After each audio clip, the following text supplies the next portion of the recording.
leaves, and So Boswell walks up. at that mention of heroes, I like sort of nudge Oral and like heroes. Huh? I can get used to this. Yeah. When Byron leaves, Boswell smiles at you and says, "He really is a peach, isn't he?" He a dear peach, the dearest of peaches. All right, Byron returns quickly with the same red currant wine and doles it out in stout whiskey glasses. He removes Boswell's empty glass and exits the room. So from the beginning, then, as he's got his glass here and he takes a swig. So I don't know if this is like a role that we can do, but I wanna over elaborate what happens to us within this. Well, why don't you tell me the story then? Okay. Yes. I'm just Oral is currently sitting on he's returned to the fireplace and is warming himself. Okay. As so I take a chair and I sort of lean in Perhaps taking one excitedly of the, sorry, to sorry. to, Perhaps to taking one of the pokers and like, really stirring the fire up so it's really going. Yeah, yeah. so I I'm gonna sit make on the that chair. a running character trait. I sit on the chair and I lean forward on the table and I put my elbows on it and I get real excited and real close to Boswell. Well, across the table, I guess, to Boswell.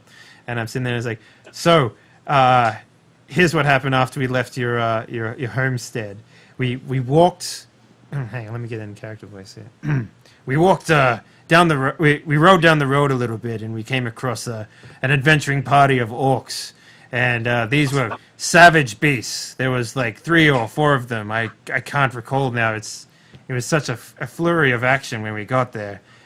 Both myself and Oral, we got off our horses that you gave us, and we walked up to the orcs, and I proceeded to ask them if they were familiar with the area. They just snarled back at me in that guttural, disgusting language that they have. You might have heard it before. And I wait for him to sort of, yeah, give any sort of acknowledgement to that. And so, and It's definitely say interesting language. yeah. So I continue with the story. And it's like, but before we could react to anything that was happening around us, they started to attack myself and Oral. And Oh my! yeah, it was quite brash, but we managed to fend them off. We didn't actually slay any of them, though, but we did give them a savage beating. Oral over here was admirable with his daggers, and my Lucerne surely did irreparable damage to the internals of one of the orcs at least. They scurried off with the tails between their legs and into the forest, and we managed to continue down our merry way. When we Were you hurt? Absolutely not. We bested them in combat at 7-fold at least. If anything, the only thing that was hurt was the orc pride that they once had. I continue with the story. Just So we kind of sitting off to the side, like I really wish I was dead. uh, so we got to the sign that you told us about, the one with the danger in the. Yes, yes. And we managed to walk in a little far, and Oral turned to me and said, "This would be a good place to hitch the horses that you gave us." I tend to agree with that. We don't need any casualties going forward with the horses, so we hitched them up, we drank them, and then we continued across a very unstable, very rickety bridge made up of a fallen tree that was quite literally breaking beneath us. We managed barely to get across on the first attempt before it was almost broken beyond repair. Continuing along the path, we came across a giant cave-like structure. It was how would you describe it, all? Like 2 giant rocks sort of smushed together with like the A smallest. crevasse is the word you're looking for. Exactly, that word. It was like a crevasse of 2 giant boulders being smushed together with a dark and winding trail weaved in between the natural formations of the rocks. Naturally, I surveyed the area, didn't find any danger whatsoever, so we managed to get through the rocks without so much of a scratch. Upon walking a bit further after the the giant crevasse that we passed, there was we came across an open field that had trees damaged all around it. We could only looking at the damage of the trees, both myself and Oral decided that this could only be done with something with a higher power, something that we hope not to find within the tower that you've set us out on to find. So Oral's perception, Oral managed to perceive that there might be danger crossing the field, so we both snuck around the outside of the field within the tree line to make sure that we don't get any undue attention going across. As we got to the Leaning Tower, it was such a strange sight. We both clambered over the outside of the wall that was visibly broken, and upon entering, there was a thick musk of just this tiring, fatiguing smoke that just sort of enveloped us. And I sort of like scratched my chin for a second here, and I'm like looking up. And He does the same. yeah, and this smoke, we lost all control of our bodies for like. How long do you say it was, Oral, that we lost control? A few minutes. Yeah, it was barely a passing moment. Strong smoke. It was, yes, incredibly strong. But we managed to will ourselves back in control of our bodily functions and movement, and we both decided that we should take it carefully as we go through the path. Oral, my good brother here, took point, and we walked through the hallways, narrowly dodging many a trap that would later stone. There was once a pitfall within the ground that Oral managed to dexterously dodge out of the way before the floor fell beneath our feet. If we had fallen, it surely would have killed us. So, Oral, you have my thanks. I leaned back to him and I gave him like a small sly wink. And we managed to get across the giant. I tip my hat as I continue just to toy with the fire.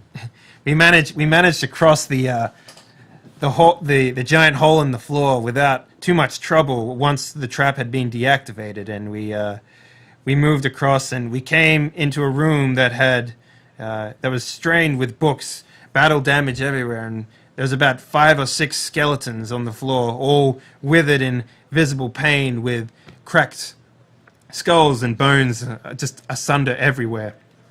There was some bookcases in the room, but a lot of the books were burnt, save for 3 that we managed to quickly recover.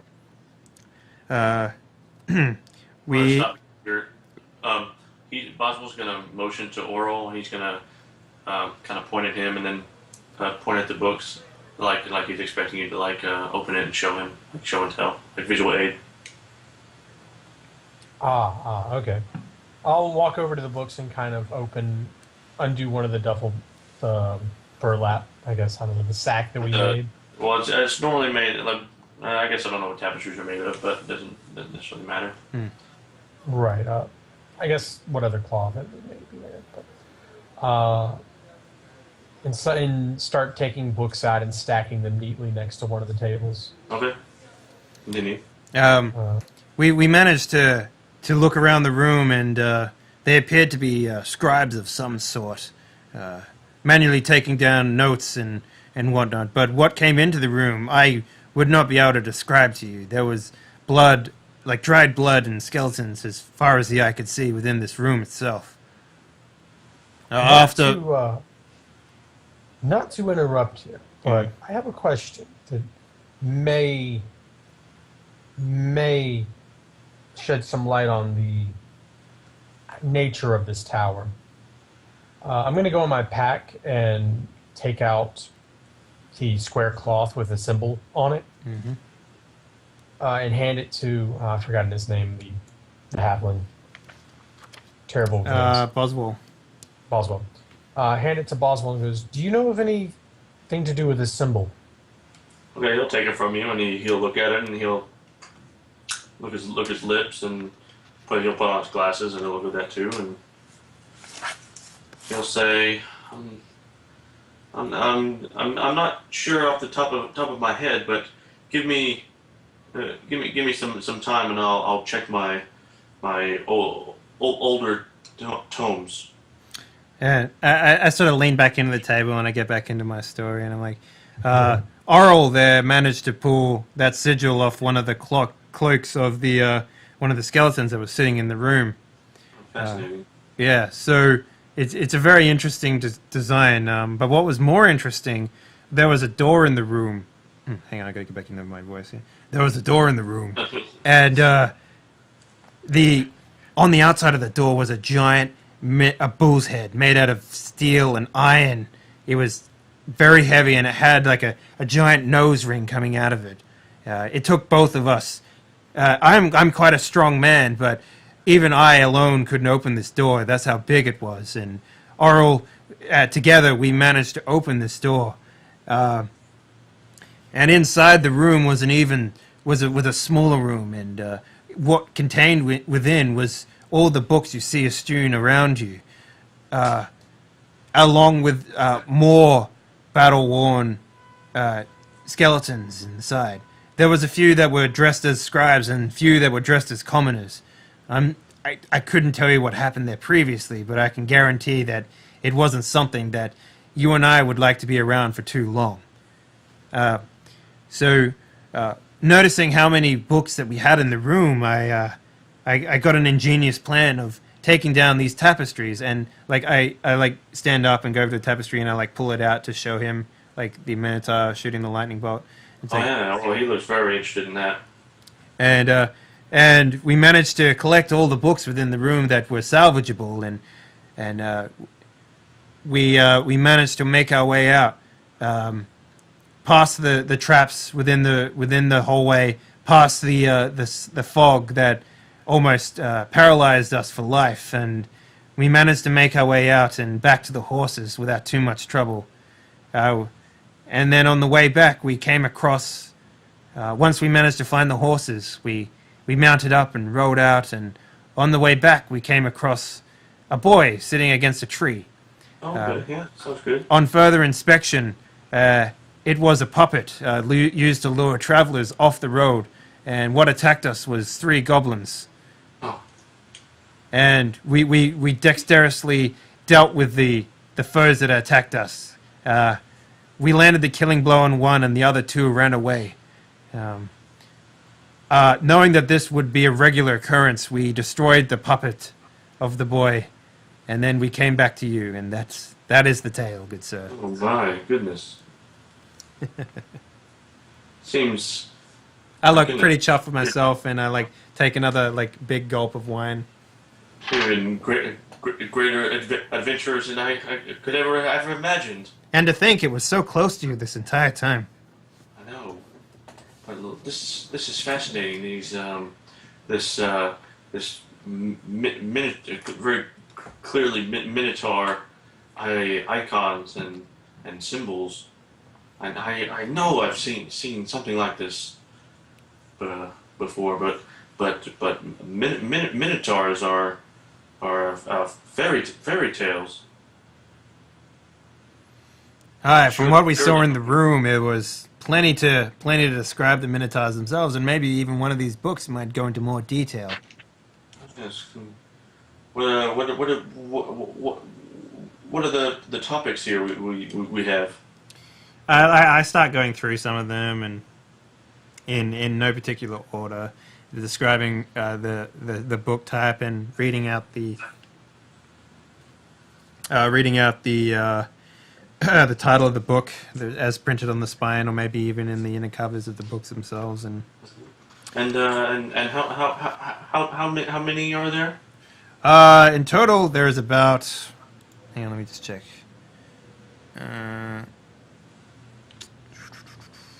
Let me just see. 47, I think we agreed. Yeah, I took one out there. 46. Yeah, there's about 46 books in total, if I remember correctly. I think for that grand story, deserve a bonus even. I like raise my finger, and then I like dig into my backpack and I pull out the map as well, and I'm like, We didn't anticipate actually needing to scribe down on the map itself, but I've done my best to mark, as you suggested, the where the clearing and where the tower was itself on these maps here. Maybe a more permanent jotting will make a much more. It will make a lot more sense. That's good. Good. I'm just so impressed that brave folks, boys like you were just sitting out there with not realizing your full potential till now. I lean back and I shrug and I take another drink from it. It's like I'm just so happy I could be a part of it in my old age. Yes. There is, as far as I can see, a few matters left for the conveyance of this information back in these numerous tomes of wisdom. I believe our price was 1 copper per book. Per book, and then 5 silver apiece. And so yes, he will actually give you 5 silver apiece, and then 5 copper apiece. for each book. No, so basically 4.5 silver per piece. No, 5 silver apiece, and then 5 copper apiece For the books. for total. Okay. So that would be that's a 4 copper bonus.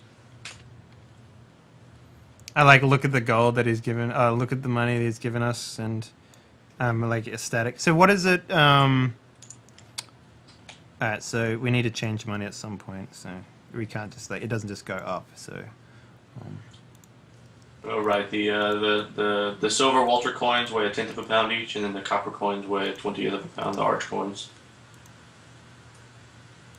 And we can figure all that out later. It's Yeah. no big deal. Anywho, and he says, and the other matters. Ah, yes. It's very late. Would it, and we are somewhat worse for the wear in, I imagine. I kind of gesture to my, to my armor, which is the leather armor I wear. Yep. Which is somewhat grimy, and the cloth that's under it is somewhat grimy. Would it be possible that we could, stay the night? Oh, please be my guest. I have plenty room upstairs. Love. And I assume you have a bathhouse as well. Yeah.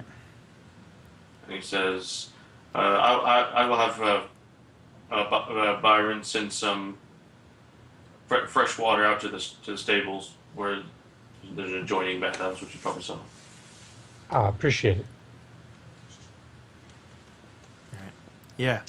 Yeah, if he's paid us, then my goal for the night would be to try to get something to eat. Try to. You got your cheese, don't you? Got my cheese. But yeah, get something to eat. Perhaps eat some of the cheese. Mm-hmm. A little bit of snack, rather. Go clean my armor and myself off, and then go to sleep. Yeah. So there are 4 rooms. There are 7 rooms upstairs. The stairs are well made and make hearty thuds as you make your way up.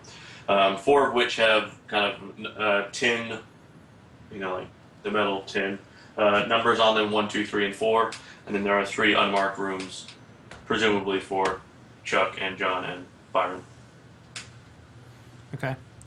So I was pretty mucky. How hard would it be for me to clean the clothing that I have? Not hard at all. Not hard? All right, cool. Cool, I clean it. I mean, it might be a little stained, but it'll be clean. That's Relatively clean as a setting permits, but yeah. Mm-hmm. Yeah. All right. Anything else? You guys I don't think. Yeah, I think that's about it. talk about your chest oral? Oh yes, the dice roll. No, your black box. Ah yes. You do I anything? suppose I would. I would suppose I would call my call Wheels or into my room after go. There is one other thing I found in there. Oh, Yes, I found this, and I'm going to, I guess, undo the cloth that's around it. I like look at Set it and it go, oh, this is that treasure you kept mentioning, huh? Oh yeah. What does the box look like? Because I'm assuming there would be candles in the room, and it'd be well enough lit that we could. Well, yeah, that's fine. It looks like a black box, but the lid has two like curves on it, like spikes that have been curved inward, and then Okay. have a little spike in the middle. Does it look like it could be opened easily, or? It appears it does have to be a looks like there's a latch on it or like a lock on it. I like put my hand on Oral's shoulder and I'm like, I've always wanted to do this. Can I have the honors? Yes, I suppose you can. All right, I I gleefully like open the box. It's not locked and it opens easily. What do I see Yeah. inside? The light pours out. No, just kidding. And then you The die. light pours out, and you all die. Yeah, you're instantly turned to ash. Damn. Your face melts off like Indiana Jones. Yeah. No, actually, inside, you're actually at first blush, you think you see 3 cylinders, one black, one made of glass, and one is white. And that's what you see when you look inside, anyway. Can I like What do discern these what they're cylinders made look out like? of at all? Sorry. Can I discern what they're made out of at all? One is obsidian, one is mosaic glass, and one is ivory. Okay. And they're Could just we cylinders. discern what the purpose of these cylinders would be? You'd have to probably take them out. Okay. That's what they look like when you look inside the chest, anyway. Suppose I reach in and take them out. Okay. But yeah, when you take them out, you see that 2 of them appear to be map cases or scroll tubes. One made of mosaic glass, so it's fairly translucent, but you can't see what's in it for the mosaic consistency of it. The other one, the ivory one, is white and can also scroll tube. The obsidian one, however, is not a tube at all. In fact, it's several tubes that are adjacent to one another and attached, almost like a windpipe. Mention of obsidian. You know, when you Does it said do- attached to each other, the first thing I thought of was like a spyglass. No. No? Okay. Think like a pan flute rolled into a circle. Oh, okay. Yeah, no, I get you now. Yeah. Mhm. I mean, is that a good description of it? Yeah. Does it smell clean? Like, does it have any odors to it, or? Not at all. I guess I would blow into it. It's hopelessly out of tune. It appears not to be meant for playing. Appears to be a piece of art, rather. All right. Well, then I will put it back into the case and see if the other 2 can open or are easily opened. And you want the glass one or the ivory one? The ivory one. Okay. So you pop open the top of the ivory one, and this rolls out. What rolls it out? It's like a map, Oh, I'm sorry. like a rolled parchment with It's like a like. diploma. And what do? Do you want? Oh, I'm sorry, I wasn't holding it. You can certainly unravel it. There's papers inside. I suppose I would try to slip off and open it. And So here we go. I don't know if it's not going to play very well, but this is the first thing you see. This pile of skulls right here, and what appeared to be writing, and in a language you're not familiar with, at least not off the top of your head. Interesting. what helps? So here we go. Another one appears to be some sort of draconic creature, as well as more writing in the same language. A diagram down here at the bottom. Who knows? Okay. There we go. Appears to be some sort of Minotaur skull. Okay, and then down here, same writing. And down here at the bottom, see that? Some kind of blade. Okay. What's the red part? Oh, just blood? Yep. Seems to be like it's blood, yes. Alright. I don't know if this one has anything on it. Oh yes, oh here we go. See this one here. Some kind of orb in a holder.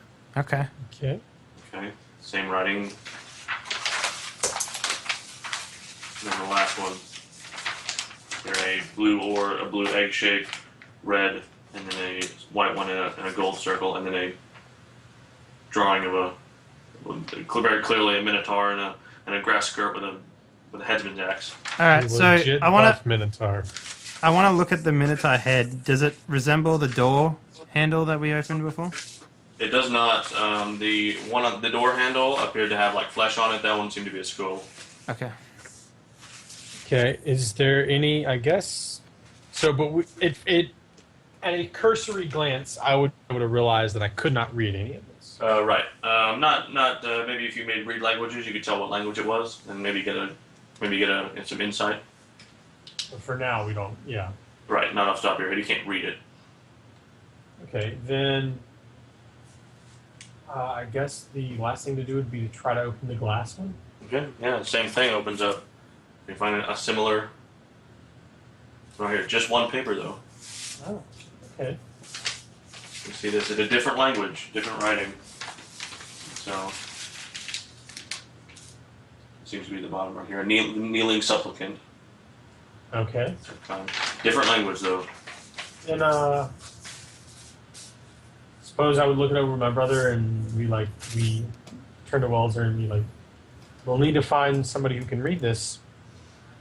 I hold up my finger and I'm like, 1 second, and then I go back to my room, grab the book that I took, and I bring it back. And then I guess, Graham, what I'm trying to do is I want to try and match any of the terms or symbols or what have you to the book that I took from the pile. Okay. In fact, yeah, the book you took is in Beach Crossing. This is probably going to take most of the night, though. That's fine. Okay, so I don't mind doing we'll this. stick around. Yeah. I'm actually pretty tired. Would just okay, like out of game. This information, if it is complex and it'll take a long time to explain, it might be a good idea to wait until we bring in the third player. Well, the third player's not there, so it won't make a difference. Yeah. And it's not difficult to explain, so don't worry about it. Okay, well then yeah, go for it. Yeah, so the book you've taken is a historical origin of physics, and so there are some. Basically, this takes, we'll say, for the sake of convenience, all night, or most of the night, to like sunup, right? Yeah, sure. Okay, you're able to certainly match the symbols as well, like talking about switching out numbers for variables and concept of x and y and things like that. We can look at one of these right here, graph theory, basic graphs like x and y and z planes. Yep. We can see here this also has, a lot of variables, fractions, even the concept of wires, not like electrical wires, but like copper wire, and the kind of conductivity of conduct wire and that kind of stuff like that. And so you can see it's definitely scientific in nature, but you're not sure what that could mean or why it's on a scroll, and you're not certain at this point that, for the sake of for the sake of out here in the out of game, that magic is also physics and that it works the same way. So I don't think you would know that. Okay. But perhaps our third character won't, based on what you told me. Yeah. All right. And then, so day's broken. No sleep. Do you try to sleep a little bit? I would maybe nap a little bit. Maybe about 2 hours. I would want to hit the hay. Yeah. Something's going to happen early morning, so you're going to be disturbed. But this scroll, the one that was by itself with the kneeling supplicant on it, yeah, has nothing to do with the books you've taken whatsoever. Different language, not even anything relatively close. Okay. This one even has a signature. Oddly enough. Before I'd try to go back to sleep, I'd want to pack it all back up into the case. Yep. And roll it back up into the part, like the tunic, and tie it off and put it back in my bag. You got it. Done. Okay. So what was I comparing to then if I didn't have the scrolls? What? Wasn't that what I was doing? We were doing it together, like. Oh, okay, sure, yeah. All right then.